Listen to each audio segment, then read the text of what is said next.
ठीक है, तो अगर हमारे पास ये फंक्शन है 15 dx, देखें ये कोफिशिएंट है, कोफिशिएंट पे कोई इफेक्ट नहीं पड़ता। तो अगर चाहें तो आप यहाँ एज इट इज इसको रहने देना चाहें, या आप इंटीग्रेशन के बाहर ले जाके मल्टीप्लीकेशन में लिख दें 15, एक ही बात है, 15 अनचेंज रहेगा। ठीक है, तो 15 एज इट इज आ गया। अच्छा, इम्पॉर्टेंट चीज क्या है, तो इसको मैं कुछ इस तरह से लिख सकता हूँ, 15 को चाहे तो अंदर रहने दूं, चाहे तो आसानी के लिए बाहर लिख दूं, एक ही बात है, एक ही बात है। ठीक है, अंदर अगर 15 को बाहर लिख देता हूँ थोड़ी देर के लिए, अज्यूम कर लें, तो अंदर रह गया dx, क्या रह गया, खाली d ऑफ x। ठीक है, जैसे मैंने बताया, अब इसका इंटीग्रेशन सर क्या होगा, तो इसका इंटीग्रेशन क्या होगा ये मैं आपको बता दूं। देखें, d के साथ जो भी वेरिएबल लिखा हुआ है, इंटीग्रेशन और डेरिवेटिव एक दूसरे के रेसिप्रोकल हैं, इनवर्स हैं। इनवर्स रेसिप्रोकल का क्या मतलब होता है, अगर 5 है, ठीक है, यहाँ लिखा हुआ है 5x, डिवाइड में आप लिख रहे हैं 5, तो ये 5 दोनों एक दूसरे के रेसिप्रोकल हैं, इनको आप क्या कर देते हैं, कट कर देते हैं, 5 1 जा 5, यानी रेसिप्रोकल क्या होता है, 3 का रेसिप्रोकल क्या होता है, उसी का 1/3, 3 को अगर मल्टीप्लाई कर दें उसके रेसिप्रोकल से, दैट इज 1/3, तो आंसर क्या आता है, 1। हर वो चीज उसकी रेसिप्रोकल होती है जिसको मल्टीप्लाई करने से आंसर 1 आए। ठीक है, तो 3 का इनवर्स 1/3 होता है, 2 का इनवर्स 1/2 होता है, 5 का इनवर्स 1/5 होता है। ठीक है, तो इसी तरह से डेरिवेटिव और इंटीग्रेशन एक दूसरे के इनवर्स हैं। तो हम क्या करेंगे, 15 तो अपनी जगह वैसे ही बाहर रहा, ये डेरिवेटिव और इंटीग्रेशन एक दूसरे से कैंसिल आउट हो जाएंगे, तो बचेगा क्या, x। तो हम इसका आंसर में क्या लिखेंगे, 15 जब x से मल्टीप्लाई होगा तो 15x। और मैंने बताया था हर क्वेश्चन के साथ कांस्टेंट वैल्यूज, हर फंक्शन के साथ जो हमने कांस्टेंट वैल्यूज डेरिवेट करते हुए एलिमिनेट करती थी, हमें उनका नहीं पता, हम प्लस सी लिख देंगे, जो भी बाकी कांस्टेंट वैल्यूज थी, function plus constant value is equal to the total function. ठीक है, तो हर आंसर के आगे आप प्लस सी लगा देंगे, इसलिए क्योंकि कांस्टेंट का इफेक्ट हमारे पास था ही नहीं डेरिवेटिव में, अब हम उन्हीं डेरिवेटिव्स का वापस फंक्शन ढूंढ रहे हैं। तो हमने 15x जो भी डेरिवेटिव था, जो चेंज था, उसका फंक्शन ढूंढ दिया, उस फंक्शन का नाम था 15x प्लस कांस्टेंट वैल्यूज। ठीक है, सेकंड केस देख लेते हैं, x की पावर 3 dx। तो थोड़ी देर के लिए, अगर आप थोड़ी देर के लिए समझ लेंगे, यहाँ ऊपर 3 नहीं लिखा हुआ, तो मैंने बताया था कि रूल क्या बनता है, x है और x का डेरिवेटिव dx बराबर में मौजूद है, तो इसकी पावर में एक ऐड कर दें, और जो भी पावर आए में ऐड करने के बाद टोटल बचेगा उसी से डिवाइड कर दें। तो x की पावर 3 में +1 करेंगे तो x की पावर 4, ये देखिए x की पावर 4, और 4 से आपने डिवाइड भी कर दिया और प्लस सी लगा दिया। तो इस तरह से आपने इन क्वेश्चंस को सॉल्व करना है। आगे चलते हैं, 15x² dx, 15 बाहर लिखे अंदर लिखे, 15 का कोई इफेक्ट नहीं पड़ेगा, 15 कोफिशिएंट है, वो अपनी तरह वैसे ही रहेगा। x की पावर 2 थी, 2 + 1 अब 3 हो जाएगी, डिवाइडेड बाई 3, तो x की power 3 divided by 3 is equal to, अब ये 3 15 और 3 आपस में कैंसिल आउट हो रहे थे, तो 3 1 जा 3 और 3 5 जा 15, तो और फर्दर सिंप्लीफिकेशन हो गई, तो आंसर क्या बचा, 5x³ प्लस सी मैंने आपको बताया था हर क्वेश्चन के साथ लिखना है, तो ये आपका आंसर आ गया। क्लियर है, आगे फर्दर चलते हैं आगे की तरफ।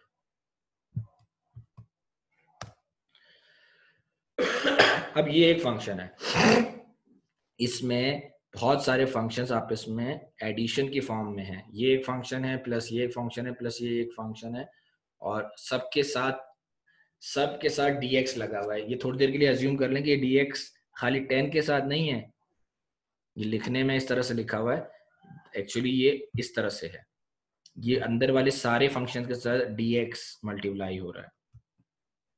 जब आप आगे बढ़ जाते हैं और थोड़ा सा कॉन्सेप्ट आपके क्लियर हो जाते हैं, तो फिर आप डायरेक्ट यहीं से इंटीग्रेट कर सकते हैं। लेकिन इनिशियल स्टेजेस के लिए आप क्या कर सकते हैं, जब प्लस में हो तो आप इस तरह से उसको डिवाइड करके लिख सकते हैं कि भाई इज इक्वल टू,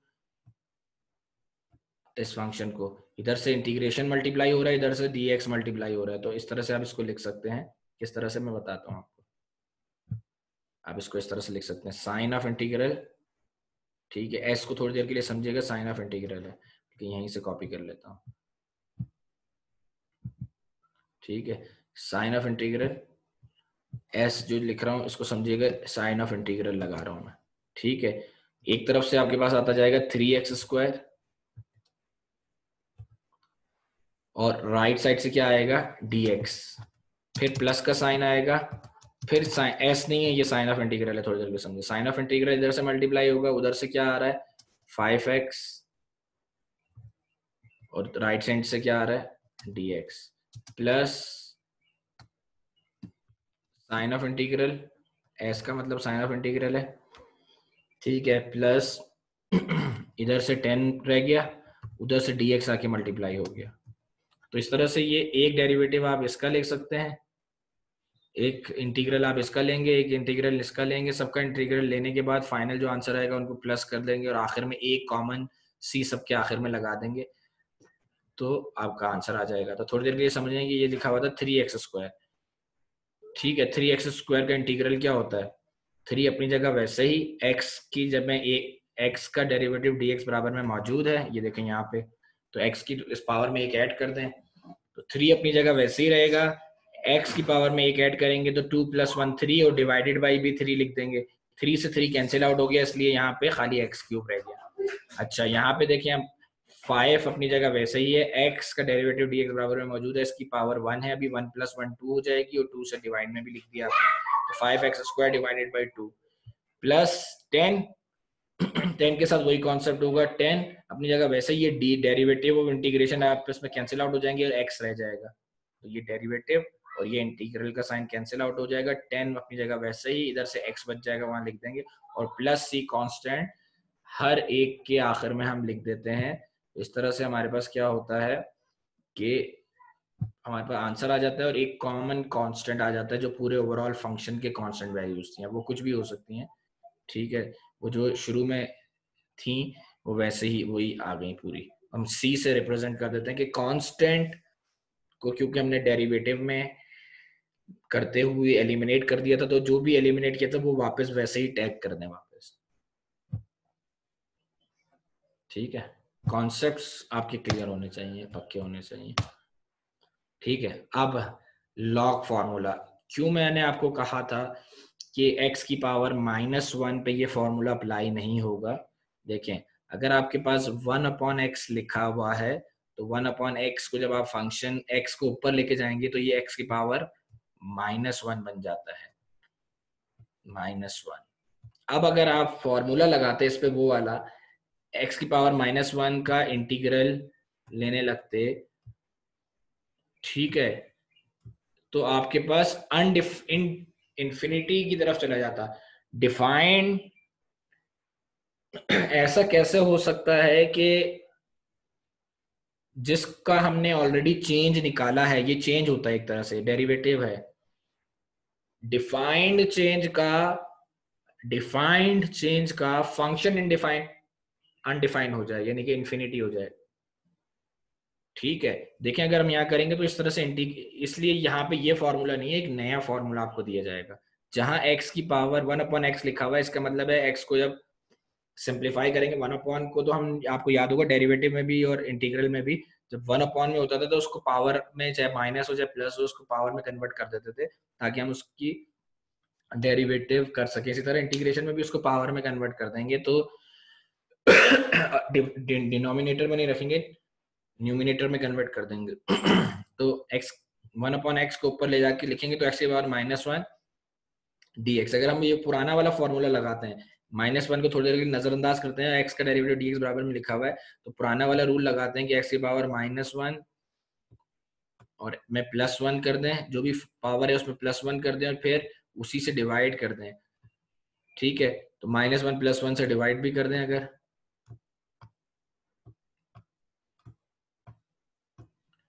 तो ऊपर कुछ भी आंसर आया नहीं आया, एनी रियल नंबर की पावर 0 हो गई, एनी रियल नंबर की पावर 0, -1 +1 0, एनी रियल नंबर की पावर 0 1 हो जाता है, तो ऊपर तो 1 आ गया, कोई इशू नहीं है, ऊपर का इशू नहीं है। नीचे आप देखें -1 +1 0 हो गया, और मैथमेटिक्स ये बोलता है कि अगर कोई भी रियल नंबर हो, अगर उसको डिवाइड कर दो 0 से तो उसका आउटपुट अनडिफाइन हो जाता है, इन्फिनिटी हो जाता है, अनडिफाइंड। अनडिफाइंड बोल रहा हूँ, UNDEFIN, अनडिफाइंड, जिसको हम डिफाइन नहीं कर सकते उसको हम इन्फिनिटी कहते हैं। तो इसका तो आंसर इन्फिनिटी हो गया। जबकि इसका फंक्शन कैसे निकाला कि जब हमने वापस ये किसी फंक्शन का हमने डेरिवेटिव निकाला था ना, तो कोई डिफाइंड फंक्शन था तभी तो हमने चेन निकाला था जो कि 1/x dx आया था। तो ऐसा कैसे हो सकता है कि वापस हम फंक्शन की तरफ जाएं तो वो फंक्शन अनडिफाइन हो जाए? भाई किसी डिफाइंड फंक्शन के चेंज को हमने निकाला तो वो आया था 1/x dx। अब हम वापस चेंज से वापस फंक्शन निकालने जा रहे हैं, तो डिफाइन डिफाइन ये देखो डिफाइन हुआ है, डिफाइन चेंज डेरिवेटिव का फंक्शन इन अनडिफाइंड कैसे हो सकता है? Not possible. तो देखो ये 1/0 इन्फिनिटी की तरफ जा रहा था, इसका मतलब है ये रूल यहाँ अप्लाई नहीं हो रहा, यहाँ रूल नया है।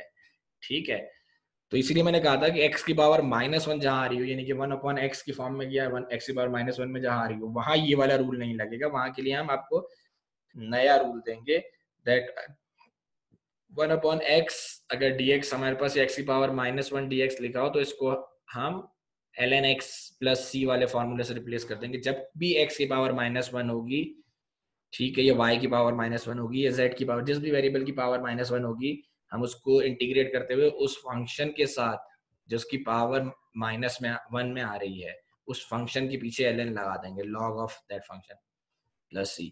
क्यों? क्योंकि अगर आपको याद होगा जब हम ln बॉक्स करते थे, ln बॉक्स करते थे और इसका डेरिवेटिव लेते थे, हमारे पास फंक्शन हो और इसका डेरिवेटिव लेते थे, तो हम क्या करते थे? हम यही तो करते थे, जो भी हमारे पास फंक्शन है जब उसका ln की फॉर्म में उसका डेरिवेटिव लेते थे, ln की फॉर्म में फंक्शन है उसका डेरिवेटिव लेते थे, तो हम क्या करते थे?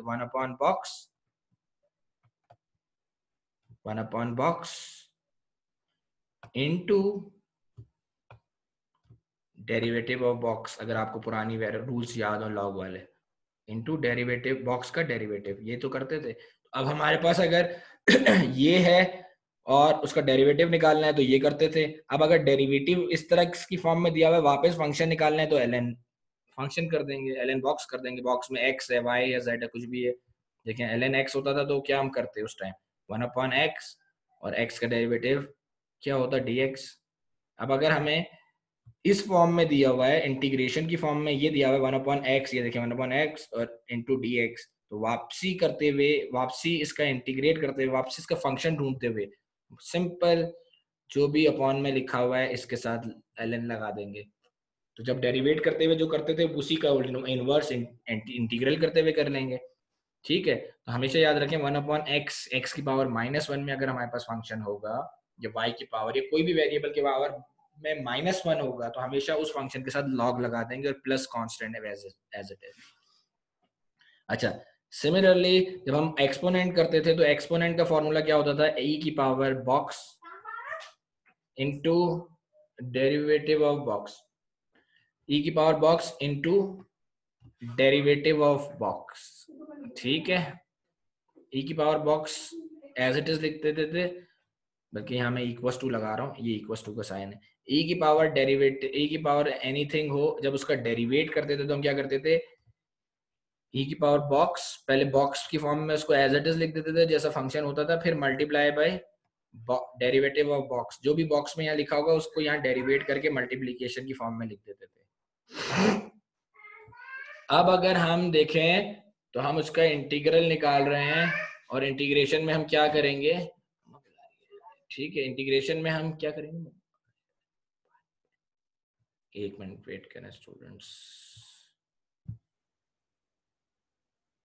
ठीक है, तो उसकी फॉर्म में जब हमारे पास वापस इसका इंटीग्रल निकालेंगे तो इंटीग्रल में हम क्या करेंगे? इंटीग्रल में निकालते हुए हम क्या करेंगे? अगर e की पावर फंक्शन और उसका डेरिवेटिव हमारे पास मौजूद है तो हम इसी तरह से उसको जैसे पहले करते थे,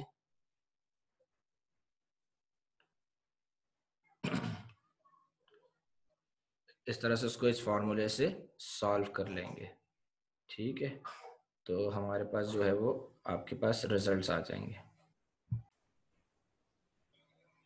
सो डेरिवेट करते हुए हमारे पास e की पावर कुछ भी होती थी, उसको हम कहते थे बॉक्स, और उसका जब हम डेरिवेटिव करते थे तो हम क्या करते थे, e की पावर बॉक्स का डेरिवेटिव में हम सबसे पहले e की power box as it is लिख देते थे, फिर मल्टीप्लाई करते थे उसे बॉक्स में जो भी होता था उसका डेरिवेटिव लिख के यहाँ मल्टीप्लाई कर देते थे। ठीक है, अब हमें यहाँ पे ये डेरिवेटिव समझे दिया हुआ है और हमने वापस फंक्शन निकालना है।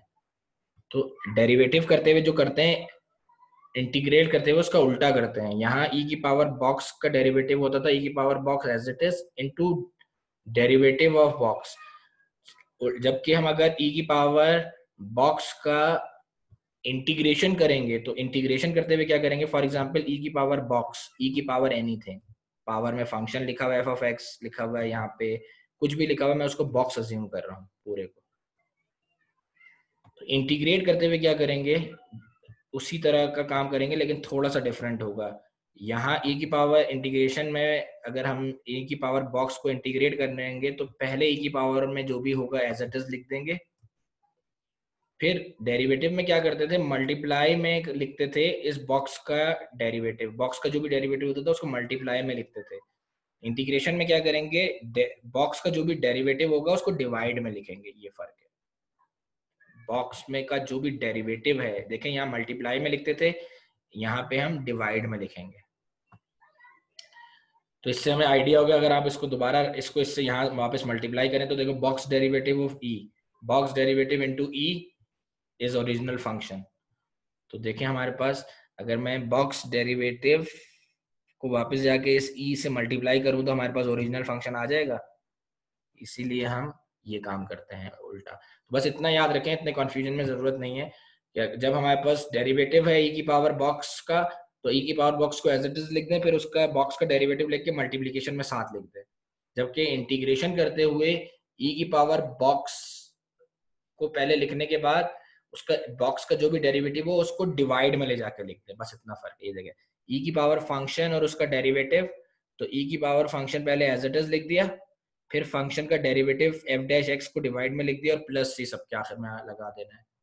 ठीक है, तो यहीं तक आज हम इस को हम रखते हैं। अगली क्लास में हम इसके क्वेश्चंस डिस्कस कर लेंगे। अभी हमने फार्मूलाज 3 डिस्कस किए हैं, ठीक है, बेसिक 3 फार्मूलाज, इसकी क्वेश्चंस डिस्कस करेंगे फर्दर, और फिर फर्दर इसको बुक से देखेंगे। फिर हम आगे जाके जैसे डेरिवेटिव की हम जो है वो ऑप्टिमाइजेशंस की तरफ गए थे, इंटीग्रेशन की भी हम एप्लीकेशंस की तरफ जाएंगे, और ठीक है, यानी कि उसको इन्हीं को हम कॉस्ट, रेवेन्यू और प्रॉफिट फंक्शन पे अप्लाई करेंगे तो हमारे पास मार्जिनल रेवेन्यू से टोटल रेवेन्यू निकल आएगा।